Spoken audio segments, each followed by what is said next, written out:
February 13ಕ್ಕೆ ಮಗ್ಗಿ ಪುಸ್ತಕ cinema release ಆಗೋದಕ್ಕೆ ಸಜ್ಜಾಗಿ ನಿಂತಿದೆ. ಸಾಕಷ್ಟು ಆಲ್ರೆಡಿ ಮಗ್ಗಿ ಪುಸ್ತಕ ಶೀರ್ಷಿಕೆ ಮೇಲೆನೆ ಕುತೂಹಲ ಹೆಚ್ಚಾಗ್ತಾ ಇದೆ. ಇನ್ನು ಸಾಂಗ್ಸ್ ನೋಡಿ ಅಂತೂ middle class, lower middle class people ಕಣ್ಣಲ್ಲಿ ನೀರಂತೂ ಬರ್ಸಿದೆ. ನಾನು ಕೂಡ ನೋಡಿದೆ. ಸೊ ನನ್ನ ಜೊತೆಗೆ ಅದರಲ್ಲಿ ಮುಖ್ಯ ಪಾತ್ರವನ್ನು ಮಾಡಿರುವಂತಹ ರಾನ್ವಿ ಅವರು ನನ್ನ ಜೊತೆಗಿದ್ದಾರೆ. ನೈಜ ಘಟನೆಗಳ ಆಧಾರಿತ ಸಿನಿಮಾ ಅವನಿ ಅನ್ನುವಂತಹ ಕಾದಂಬರಿಯ ಒಂದಷ್ಟು ಅಂಶಗಳು ಇದರಲ್ಲಿ ಉಲ್ಲೇಖ ಆಗಿದೆ ಕೂಡ. ಸೊ ಮಾತನಾಡಿಸ್ತಾ ಹೋಗ್ತೀನಿ. ಹಾಯ್, ಹೇಗಿದ್ದೀರಾ? ರಾನ್ವಿ ಅಂತ ಕರೀಲಾ, ನಿಮಗೆ ಅವನಿ ಅಂತ ಕರೀಲಾ? ನೀವು ಯಾವ್ದು ಕರೆದ್ರೂ ಖುಷಿನೇ. ಓಕೆ, ಬಿಕಾಸ್ ಇವಾಗ ಯಾಕೆ ಅಂತ ಅಂದ್ರೆ ಒಂದು ಸಿನಿಮಾ ಬಂದಂತಹ ಸಂದರ್ಭದಲ್ಲಿ ಆ ಪಾತ್ರಗಳ ಮುಖಾಂತರ ನೀವು ಜನರಿಗೆ ಕನೆಕ್ಟ್ ಆದ್ರಿ ಅಂತ ಹೇಳಿದ್ರೆ ಅದರಲ್ಲಿ ಸಿಗುವಂತಹ ಖುಷಿ ಕಲಾವಿದರಿಗೆ ಬೇರೆ ಯಾವುದು ಇರೋದಿಲ್ಲ. ಏನ್ ಹೇಳ್ತೀರಾ? ತುಂಬಾನೇ ಖುಷಿ ಇದೆ. ಬಿಕಾಸ್ ಶೋ ನೋಡಿದವ್ರು ಎಲ್ರು ಒಂಥರ ಕಣ್ಣಲ್ಲಿ ನೀರು ತುಂಬಿಕೊಂಡ್ರು. ಅವ್ರ ಕಣ್ಣಲ್ಲಿ ಇದ್ದಿದ್ದ ನೀರು ನನಗೊಂಥರ ಬೇರೆ ಲೆವೆಲ್ ಎಕ್ಸೈಟ್ಮೆಂಟು. ಇನ್ನು ನಾಳೆ ಅಂದರೆ ಲೈಕ್ ಫೆಬ್ರವರಿ 13 ಸಿನಿಮಾ ನೋಡೋವಂಥ ಜನರು ಹೇಗೆ ರಿಯಾಕ್ಟ್ ಮಾಡ್ತಾರೆ ಅನ್ನೋದು ನಾನು ಕೂಡ ಕುತೂಹಲದಿಂದ ವೆಯ್ಟ್ ಮಾಡ್ತಾ ಇದ್ದೀನಿ. ನೋಡೋಣ ನಾನು ಫೆಬ್ರವರಿ 13 ಜನ ಹೇಗೆ ರಿಯಾಕ್ಟ್ ಮಾಡ್ತಾರೆ ಅನ್ನೋದು.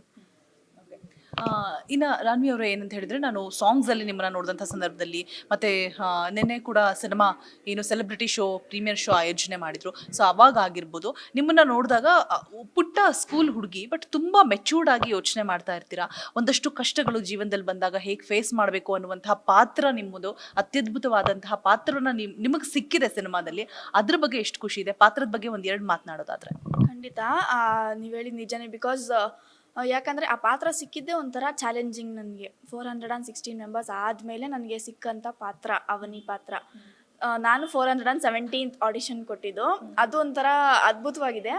ನಾನು ಈ ಪಾತ್ರ ಒಪ್ಕೊಳ್ಳೋದಕ್ಕೆ ಮುಖ್ಯ ಕಾರಣ ಅಂತಂದರೆ ಅದೇ ನೀವು ಹೇಳಿದ್ರಲ್ಲ, ಒಂದು ಹೆಣ್ಮಗು ಲೈಫಲ್ಲಿ ಎಷ್ಟು ಕಷ್ಟಗಳು ಇರುತ್ತೆ, ಜೊತೆಗೆ ಅಷ್ಟು ಕಷ್ಟಗಳಿದ್ರೂ ಅವಳು ಗುರಿನ ಅವಳು ಹೇಗೆ ಸಾಧನೆ ಮಾಡ್ತಾಳೆ ಅನ್ನೋದ್ರ ಬಗ್ಗೆ ಇದೆ. ಆ್ಯಂಡ್ ದ ಮೋಸ್ಟ್ ಒಳ್ಳೆ ಎಕ್ಸ್ಪೀರಿಯನ್ಸ್ ಅಂತಂದರೆ, ನಾನು ಇಡೀ ಕಂಪ್ಲೀಟ್ ಸಿನಿಮಾ ಮುಖ ತೊಳೆದಿಲ್ಲ. ನಾನು ಜಸ್ಟ್ ಮಾರ್ನಿಂಗ್ ಎದ್ದೇಳೋದು, ನೋ ಹೇರ್ಸ್ ಕೂಂಬು ಇದೇನೂ ಇರ್ತಿಲ್ಲ, ಜಸ್ಟ್ ಬ್ರಷ್ ಮಾಡು, ಸೆಟ್ಟಿಗೆ ಹೋಗು. ಫಸ್ಟ್ 3 ಶೆಡ್ಯೂಲ್ಸ್ ಏನೋ 1 ವೀಕ್ ಸ್ನಾನನೇ ಮಾಡಿರಲಿಲ್ಲ. ಸೊ ಅದು ಊಟ ಮಾಡಿದ್ರಾ? ಯಾಕಂದ್ರೆ ಫುಲ್ ಸ್ಲಿಮ್ ಆಗಿ ಕಾಣಿಸ್ತಾ ಇದ್ದೀರಾ. 3 years ಬ್ಯಾಕ್ ಅದು ನ್ಯಾಚುರಲ್ ಆಗಿ ಬೇಕು ಅಂತ ಹೇಳಿದ್ರಿಂದ ಅದೊಂಥರ ಗುಡ್ ಎಕ್ಸ್ಪೀರಿಯನ್ಸ್. ಅದು ಬಿಕಾಸ್ ನಮ್ಮ ಲೈಫಲ್ಲಿ ಅಂದರೆ ನಾನು ರಾನ್ವಿ ಆಗಿದ್ದ ಆ ಥರ ಯಾವುದೇ ಥರ ಎಕ್ಸ್ಪೆರಿಮೆಂಟ್ ಮಾಡಿಲ್ಲ. ನಾನು ಅವನೇ ಪಾತ್ರದಲ್ಲಾದರೂ ಆ ಥರ ಎಕ್ಸ್ಪೆರಿಮೆಂಟ್ ಮಾಡೋಣ ಅಂತೇಳಿ ಒಪ್ಕೊಂಡೆ. ಇವಾಗ ಏನ್ ಗೊತ್ತಾ ರಾನ್ವಿ ಅವರೇ, ಹೀರೋಯಿನ್ ಆಗ್ಲಿ ಅಥವಾ ಯಾರೇ ಆಗಿದ್ ಗೆಸ್ಟ್ ರೋಲ್ ಅಲ್ಲಿ ಆದ್ರೂ ನಾವು ಗ್ಲಾಮರಸ್ ಆಗಿ ಕಾಣಿಸ್ಕೋಬೇಕು ಅಂತ ಇತ್ತೀಚಿನ ದಿನಗಳಲ್ಲಿ ಇಷ್ಟಪಡುವಂಥದ್ದು ಎಲ್ಲರೂ ಕೂಡ. ನಾನು ಒಬ್ಬ ಹುಡುಗಿಯಾಗಿ ಹೇಳ್ತಾ ಇದ್ದೀನಿ. ಸೊ ನೀವು ಅದರಲ್ಲಿ ಕಂಪ್ಲೀಟ್ಲಿ ಡಿಫ್ರೆಂಟ್ ಶೇಡಲ್ಲಿ ಕಾಣಿಸ್ಕೊಂಡಿದ್ದೀರಾ. ನೀವೇ ಹೇಳಿದ್ರಿ ಇವಾಗ, ನಾನು ಬ್ರಷ್ ಮಾಡ್ತಿರ್ಲಿಲ್ಲ, ಮುಖನೂ ಕೂಡ ತೊಳಿತಾ ಇರ್ಲಿಲ್ಲ, ಓಕೆ, ಸ್ನಾನ ಮಾಡಿರ್ಲಿಲ್ಲ ಅಂತೆ. ಸೊ ಆ ಥರ ಒಂದು ಸವಾಲಾಗಿರುತ್ತೆ. ನಾನು ಹೇಗೆ ಕಾಣ್ತೀನೋ, ಚೆನ್ನಾಗಿ ಕಾಣ್ತೀನೋ ಇಲ್ವೋ ಅಂತ ಹೇಳ್ಬಿಟ್ಟು. ಬಟ್ ಅದರಲ್ಲೂ ಕೂಡ ನೀವು ತುಂಬಾ ಕ್ಯೂಟಾಗಿ ಕಾಣಿಸ್ತಾ ಇದ್ದೀರಾ, ಬಟ್ ಗೊತ್ತಾಗಲ್ಲ ನೀವೇ ಅಂತ ಹೇಳ್ಬಿಟ್ಟು. ಸೊ ಆ ರೀತಿ ನಿಮ್ಮನ್ನ ಆ ಪಾತ್ರಕ್ಕೆ ತಕ್ಕ ಹಾಗೆ ಬ್ಲೆಂಡ್ ಮಾಡಿದ್ದಾರೆ. ಸೊ ಅದ್ರ ಬಗ್ಗೆ ಹೇಳೋದಾದ್ರೆ. ತುಂಬಾ ಖುಷಿ ಇದೆ. ಬಿಕಾಸ್ ಹರಿ ಸರ್ ಆಡಿಷನ್ ಕೊಟ್ಟೆ ನೆಕ್ಸ್ಟ್ ಡೇನೇ ಹೇಳಿದ್ರು, ಇಲ್ಲ ಈ ಹುಡುಗಿನೇ ಬೇಕು ಈ ಪಾತ್ರಕ್ಕೆ ಅಂತ ಹೇಳಿದ್ರು. ಸೊ ಅದು ಒಂಥರ ಬಿಕಾಸ್ ಅಷ್ಟು ಜನರ ಮಧ್ಯೆ ನನ್ನ ಸೆಲೆಕ್ಟ್ ಮಾಡಿದ್ರು. ನಾನು ಆಡಿಷನ್ ಹೋಗಿದ್ದ ದಿನವೂ ಸಹ ಒಂದು 15 ಮೆಂಬರ್ಸ್ ಏನೋ ಇದ್ರು. ಅಷ್ಟು ಜನ ಮಧ್ಯೆ ನನ್ನನ್ನು ಸೆಲೆಕ್ಟ್ ಮಾಡಿದ್ರಲ್ಲ, ಅದೊಂಥರ ಖುಷಿ ಇದೆ. ಸೊ ಅದೇ ನೀವು ಹೇಳಿದಾಗೆ ಅಷ್ಟು ಗ್ಲಾಮರಸ್ ಆಗಿ ನಮ್ಮ DOP ಸರ್ ನಂದಕುಮಾರ್ ಸರ್ ಅವರಾಗಿರ್ಬೋದು ಆ್ಯಂಡ್ ಎಲ್ಲ ಟೆಕ್ನಿಷಿಯನ್ಸು ಅಷ್ಟು ಚೆನ್ನಾಗಿ ತೋರಿಸ್ತಾರೆ ಅನ್ನೋ ಕಾನ್ಫಿಡೆನ್ಸ್ ಇತ್ತು. ಸೊ ಹಾಗಾಗಿ ಇಲ್ಲ, ನಾನು ಚೆನ್ನಾಗಿ ಕಾಣಿಸ್ತೀನಿ ಸ್ಕ್ರೀನ್. ಬಿಕಾಸ್ ನಾನು ಯಾಕಂದರೆ ಈಗ ಒಂದು ಶಾರ್ಟ್ ಆಗಿದೆ ಅಂತಂದ್ಮೇಲೆ ನಾನು ಮಾನಿಟರ್ ಹತ್ರ ಹೋಗ್ತಾ ಇದ್ದೀನಿ ನೋಡೋದಕ್ಕೆ. ಹೌದು, ಮಾನಿಟರ್ ಹೇಗೆ ಕಾಣಿಸ್ತಾ ಇದ್ದೀನಿ ಅಂತ ಅನ್ನೋದಕ್ಕಿಂತ ನಾನು ಆ್ಯಕ್ಟ್ ಹೇಗೆ ಮಾಡ್ತಾ ಇದ್ದೀನಿ ಅನ್ನೋದು ನನಗೆ ಮುಖ್ಯ ಆಗಿತ್ತು. ಬಿಕಾಸ್ ನನ್ನ ಫಸ್ಟ್ ಮೂವಿ ಆಗಿರೋದ್ರಿಂದ ಚೆನ್ನಾಗೇ ತೋರಿಸಿರ್ತಾರೆ ಅನ್ನೋ ಕಾನ್ಫಿಡೆನ್ಸ್ ಇತ್ತು. ಸೊ ಆದ್ರೂ ಒಂದ್ಸಲ ಮಾನಿಟರ್ ಹತ್ರ ಹೋಗಿ ನೋಡ್ಬೇಕಾದ್ರೆ ನಾನೇನ ಇದು, ಇನ್ಫ್ಯಾಕ್ಟ್ ನಾನು ಪ್ರೀಮಿಯರ್ ಶೋ ನೋಡ್ಬೇಕಾದ್ರೂ ಅನಿಸಿತ್ತು, ನಾನೇನ ಇದು, ನನಗೆ ಕೆಲವು ಟೈಮ್ ಡೌಟ್ ಬರ್ತಿತ್ತು. ಬಿಕಾಸ್ ಅಷ್ಟು ಚೆನ್ನಾಗಿ ತೋರಿಸಿದ್ರೆ ನನ್ನನ್ನು. ಈಗ ಎಷ್ಟೋ ಜನ ಕೇಳಿದ್ರು, ನೀವು ಮುಖನೇ ತೊಳೆದಿಲ್ಲ ಅಂತ ಹೇಳ್ತಿದ್ದೀರಾ, ಆದ್ರೂ ಈ ಸ್ಕ್ರೀನ್ ಮೇಲೆ ಇಷ್ಟು ಚೆನ್ನಾಗಿ ಕಾಣಿಸ್ತಾ ಇದ್ದೀರಲ್ಲ ಅಂತ ಹೇಳಿದ್ರು. ಅವಾಗಲೇ ಸಾಂಗ್ ನೋಡ್ತಾ ಕೇಳಿದೆ, ಇದರಲ್ಲಿ ಎಲ್ಲಿದ್ದಾರೆ ರಾನ್ವಿ ಅಂತ ಹೇಳ್ಬಿಟ್ಟು. ಮೇಡಮ್ ಇಲ್ಲೇ ಇದ್ದಾರಲ್ಲ ಮೇಡಮ್ ಅಂತ. ತುಂಬಾ ಚೆನ್ನಾಗಿ, ಅತ್ಯದ್ಭುತವಾಗಿದೆ. Thank you. ಇನ್ನು ಫಸ್ಟ್ ಸಿನಿಮಾದಲ್ಲಿ ಇಷ್ಟು ಒಳ್ಳೆ ಪಾತ್ರ ಸಿಕ್ಕಿದೆ, ಒಂದು ಒಳ್ಳೆ ಮೆಸೇಜ್ ಕೊಡುವಂತಹ ಪಾತ್ರ ಅದು ಆ್ಯಕ್ಚುಲಿ. ಆಮೇಲೆ ಅಪ್ಪ ಅನ್ನೋರಿಗೆ ಎಷ್ಟು ಇಂಪಾರ್ಟೆನ್ಸ್ ಕೊಡಬೇಕು, ಅವ್ರು ಎಷ್ಟು ನಮಗೆ ಬೆನ್ನೆಲುಬಾಗಿ ನಿಂತಿರ್ತಾರೆ ಅನ್ನುವಂತಹ ಒಂದು ಮೆಸೇಜ್ನ ಕೊಡಕ್ಕೆ ಹೊರಟಿದ್ದೀರಾ. ಸೊ ಏನು ಹೇಳ್ತಾ ಇದೆ ನಿಮ್ಮ ಪಾತ್ರ, ಅವನಿ ಅನ್ನುವಂತಹ ಪಾತ್ರ, ನೈಜ ಘಟನೆ ಆಧಾರಿತ ಸಿನಿಮಾ. ಸೊ ನೀವು ಮೊದಲನೇ ಸಿನಿಮಾನೇ ರಾನ್ವಿ ಅವರೇ ಸಿಕ್ಕಿರುವಂಥದ್ದು ಯಾರಿಗೂ ಅಷ್ಟು ಈಸಿಯಾಗಿ ಸಿಗೋದಿಲ್ಲ. ನೀವೇ ಹೇಳಿದ್ರಿ 417 ಆಡಿಷನ್ಸ್ ಆಗಿ ನೀವು ಅದಾದ ಮೇಲೆ ಸೆಲೆಕ್ಟ್ ಆಗಿರುವಂಥದ್ದು. ಒಂದು ರೀತಿಯಾಗಿ ಏನಂತ ಹೇಳ್ಬೋದು, ಮಿರಾಕಲ್ ಅಂತಾನೆ ಹೇಳ್ಬೋದು. ಸಾಕಷ್ಟು ಜನ ಕಾಯ್ತಾ ಇರ್ತಾರೆ ಆ ಪಾತ್ರಕ್ಕಾಗಿ. ಹೌದು ಮ್ಯಾಮ್, ಈ ಪಾತ್ರ ಒಂಥರ ನನಗೆ ಗಾಡ್ ಗಿಫ್ಟ್ ಅಂತಂದ್ರೂ ತಪ್ಪಾಗಲ್ಲ. ಬಿಕಾಸ್ ನೀವು ಹೇಳಿದ್ರಿ ಹೌದು, ಈ ಥರ ಪಾತ್ರಗಳು ಸಿಗೋದಕ್ಕೆ ಲಕ್ಕಿರಬೇಕು ಅನಿಸುತ್ತೆ. ಸೊ ಅದೇ ನಾನು ಆಗಲೇ ಹೇಳಿದಾಗೆ ನಮ್ಮ ಡೈರೆಕ್ಟರ್ ಈ ಥರ ನಾನು ಕೂಡ ಎಕ್ಸ್ಪೆಕ್ಟ್ ಮಾಡಿರಲಿಲ್ಲ ನಿಜವಾಗ್ಲೂ ನಾನು ಈ ಪಾತ್ರಕ್ಕೆ ಸೆಲೆಕ್ಟ್ ಆಗ್ತೀನಿ ಅಂತ. ಬಟ್ ಶೂಟಿಂಗಲ್ಲಿ ಕೂಡ ಅಷ್ಟೇ ಒಂದು ಸ್ಟ್ರಗಲ್ ಆಗಿರ್ಬೋದು. ಆ್ಯಂಡ್ ಆಲ್ಸೋ ನಾನು ಈ ಪಾತ್ರಕ್ಕೆ ಬರ್ಬೇಕಾದ್ರೆ ಈಗ ರಾನ್ವಿ ಬೇರೆ ಥರ, ಬಿಕಾಸ್ ರಾನ್ವಿಗೆ ಮನೆ ಕೆಲಸ ಮಾಡೋದು ಇದೆಲ್ಲ ಗೊತ್ತಿರಲಿಲ್ಲ.